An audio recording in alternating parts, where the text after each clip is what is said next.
Le vieil homme et le chêne. Il y a une histoire qu'on raconte, une histoire à propos d'un homme qui plantait des chênes. Il avait 80 ans, et quelqu'un lui demanda pourquoi il s'épuisait à planter des arbres qu'il ne verrait jamais grandir. Le vieil homme s'appuya sur sa bêche, regarda le jeune arbre qu'il venait de mettre en terre et répondit simplement « Ceux qui ont planté avant moi ne m'ont pas attendu non plus ». Puis il reprit son travail, enfonçant les racines dans le sol. Avec la patience de quelqu'un qui sait que certaines choses prennent le temps qu'elles prennent. Cette histoire appartient à un autre monde, un monde où l'on pouvait encore penser en génération, où l'on acceptait de commencer ce que d'autres termineraient, où la valeur d'un geste ne se mesurait pas à son résultat immédiat. Ce monde n'a pas entièrement disparu, mais il s'est considérablement rétréci. Aujourd'hui, je veux vous parler de quelque chose que nous avons oublié, quelque chose que le vieil homme qui plante des chênes, lui, n'a jamais oublié. Restez avec moi jusqu'à la fin, car cette réflexion pourrait changer votre rapport au temps et à votre propre vie. Partie 1. L'empire de l'instantané. Nous vivons désormais dans l'empire de l'instantané, un monde où tout ce qui prend du temps est devenu suspect, où la lenteur est perçue comme un échec, où l'attente ressemble à une maladie qu'il faudrait guérir. Regardez autour de vous, livraison le jour même, parfois dans l'heure, réponse attendue dans les minutes qui suivent un message, résultat visible en quelques semaines, promet la publicité. Pour le régime, pour l'apprentissage d'une langue, pour la transformation de soi. Nous avons construit un monde qui nous promet que l'attente n'est plus nécessaire, que le délai est un problème technique qui sera bientôt résolu, que tout ce que nous désirons peut être obtenu maintenant, immédiatement, sans ce temps intermédiaire qui autrefois séparait le désir de sa satisfaction. Cette promesse est séduisante. Elle flatte quelque chose en nous qui n'aime pas attendre, qui voudrait que le fruit soit mûr dès que nous avons faim, que la réponse soit là dès que nous avons posé la question, que la transformation soit accomplie dès que nous l'avons décidé.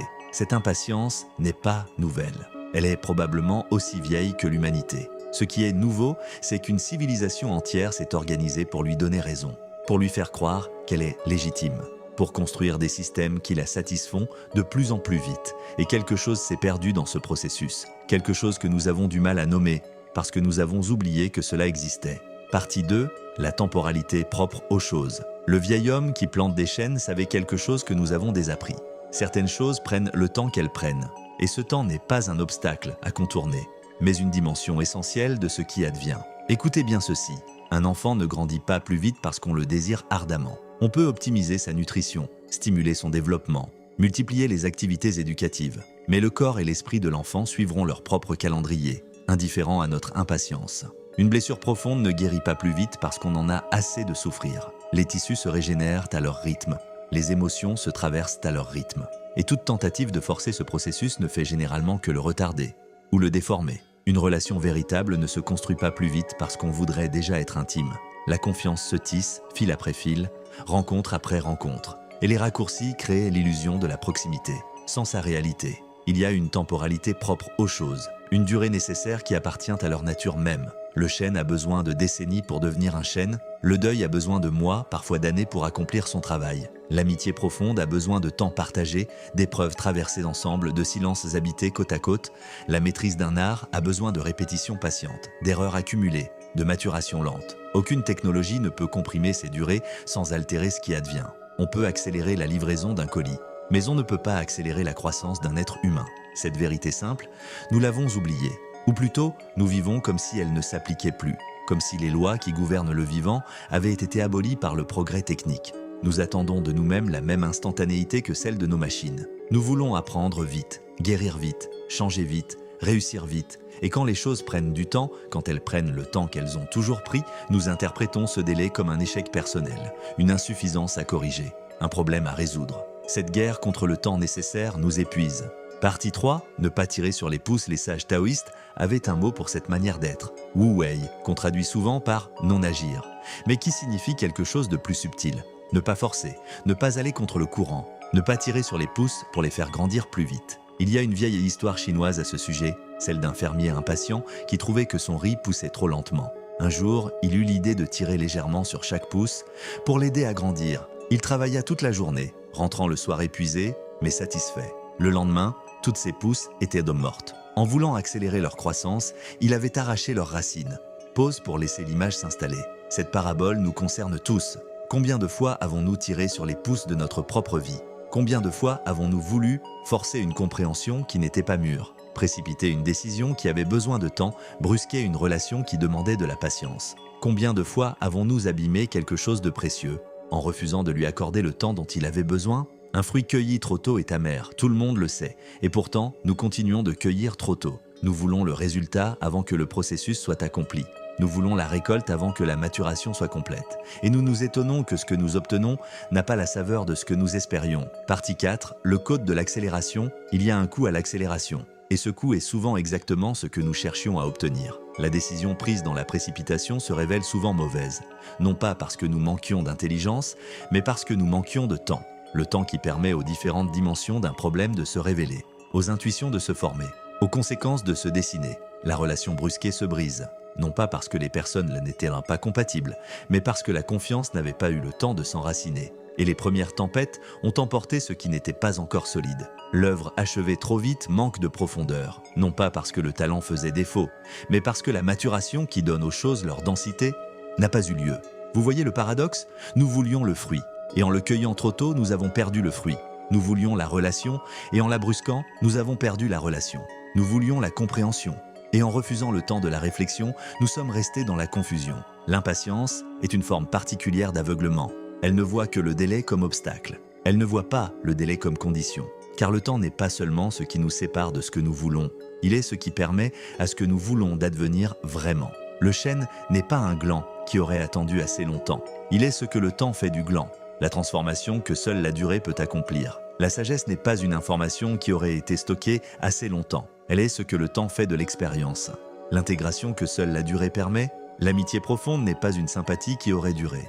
Elle est ce que le temps fait de la relation. L'approfondissement que seule la durée rend possible. Partie 5. Le temps travaille.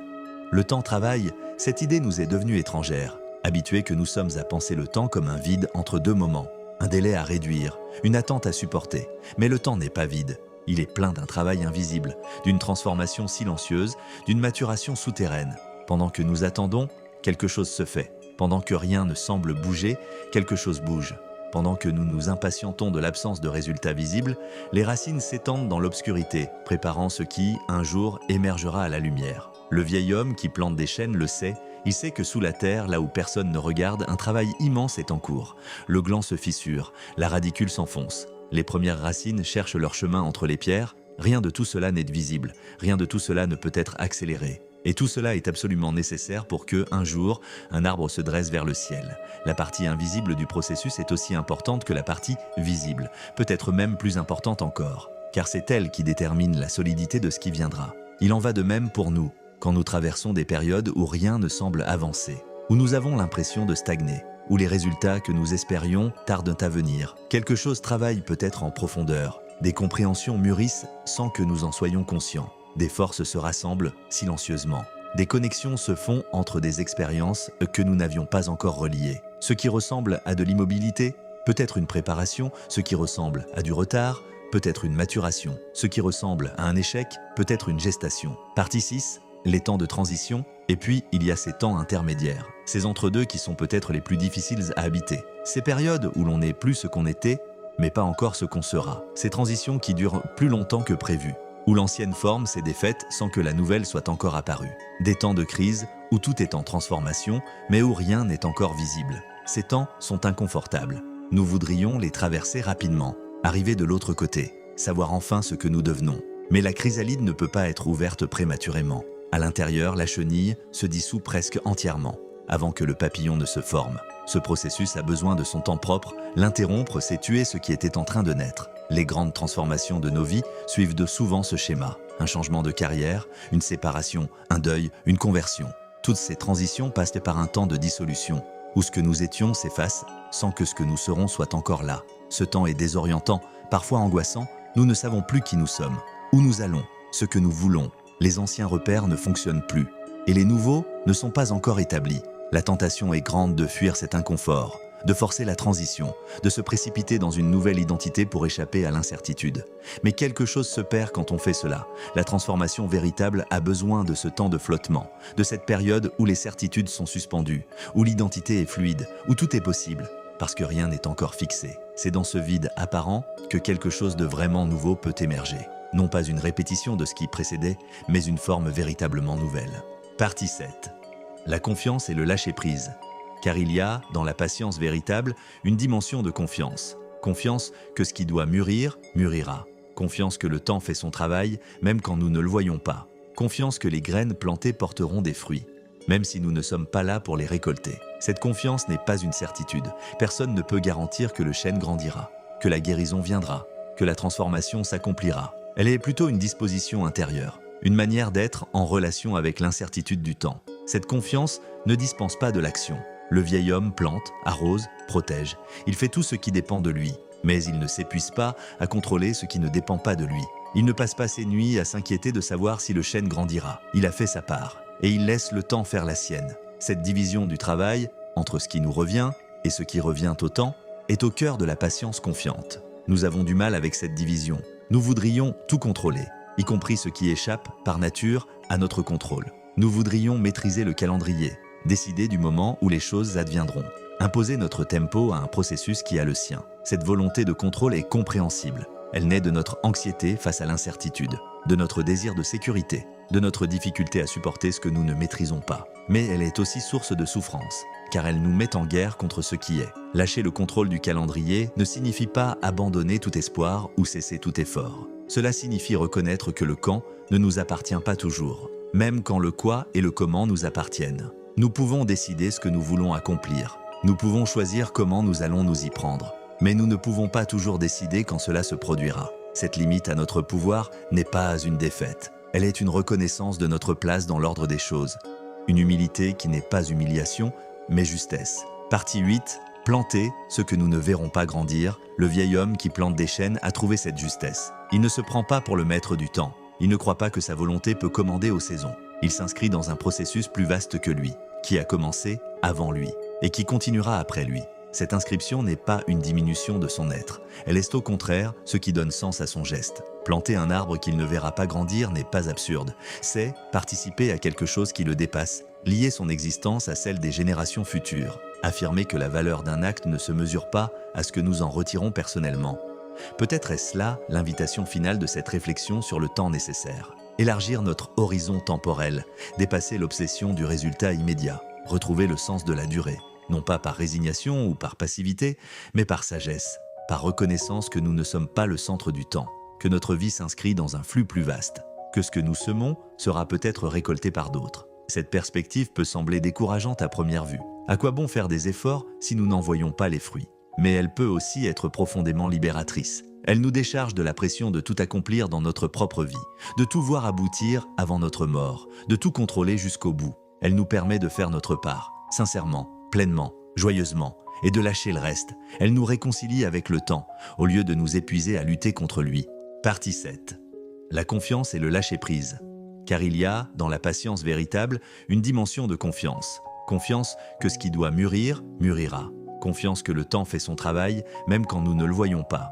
Confiance que les graines plantées porteront des fruits, même si nous ne sommes pas là pour les récolter. Cette confiance n'est pas une certitude. Personne ne peut garantir que le chêne grandira, que la guérison viendra, que la transformation s'accomplira. Elle est plutôt une disposition intérieure, une manière d'être en relation avec l'incertitude du temps. Cette confiance ne dispense pas de l'action. Le vieil homme plante, arrose, protège.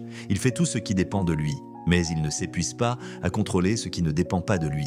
Il ne passe pas ses nuits à s'inquiéter de savoir si le chêne grandira. Il a fait sa part, et il laisse le temps faire la sienne. Cette division du travail, entre ce qui nous revient et ce qui revient au temps, est au cœur de la patience confiante. Nous avons du mal avec cette division. Nous voudrions tout contrôler, y compris ce qui échappe, par nature, à notre contrôle. Nous voudrions maîtriser le calendrier, décider du moment où les choses adviendront, imposer notre tempo à un processus qui a le sien. Cette volonté de contrôle est compréhensible. Elle naît de notre anxiété face à l'incertitude, de notre désir de sécurité, de notre difficulté à supporter ce que nous ne maîtrisons pas. Mais elle est aussi source de souffrance, car elle nous met en guerre contre ce qui est. Lâcher le contrôle du calendrier ne signifie pas abandonner tout espoir ou cesser tout effort. Cela signifie reconnaître que le quand ne nous appartient pas toujours, même quand le quoi et le comment nous appartiennent. Nous pouvons décider ce que nous voulons accomplir. Nous pouvons choisir comment nous allons nous y prendre. Mais nous ne pouvons pas toujours décider quand cela se produira. Cette limite à notre pouvoir n'est pas une défaite. Elle est une reconnaissance de notre place dans l'ordre des choses. Une humilité qui n'est pas humiliation, mais justesse. Partie 8. Planter ce que nous ne verrons pas grandir, le vieil homme qui plante des chênes a trouvé cette justesse. Il ne se prend pas pour le maître du temps. Il ne croit pas que sa volonté peut commander aux saisons. Il s'inscrit dans un processus plus vaste que lui, qui a commencé avant lui, et qui continuera après lui. Cette inscription n'est pas une diminution de son être. Elle est au contraire ce qui donne sens à son geste. Planter un arbre qu'il ne verra pas grandir n'est pas absurde. C'est participer à quelque chose qui le dépasse, lier son existence à celle des générations futures. Affirmer que la valeur d'un acte ne se mesure pas à ce que nous en retirons personnellement.